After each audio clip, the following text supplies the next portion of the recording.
আসসালামু আলাইকুম রহমতুল্লাহি ওয়া বারাকাতুহু।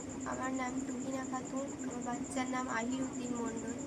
আমার বাচ্চাটি একটি রোগে SMA-1 বা spinal muscular atrophy type number 1 রোগে আক্রান্ত, যার চিকিৎসার জন্য একটি ইনজেকশন প্রয়োজন, যেটির নাম জলজেন্সমা বা জিন থেরাপি। এটার দাম 16 কোটি টাকা। তাই আপনারা সবাই যদি একটু সহযোগিতা করেন, তাহলে আর 5টা বাচ্চার মতো আমার বাচ্চা একটি সুস্থ স্বাভাবিক জীবন নিয়ে বাঁচতে পারবে। প্রথমে আমরা ICH হসপিটালে যাই। ওখানে ডক্টর যশোধরা চৌধুরী বলেন এটা একটা জেনেটিক টেস্ট করানো দরকার। সেই টেস্টটা করানো হয়।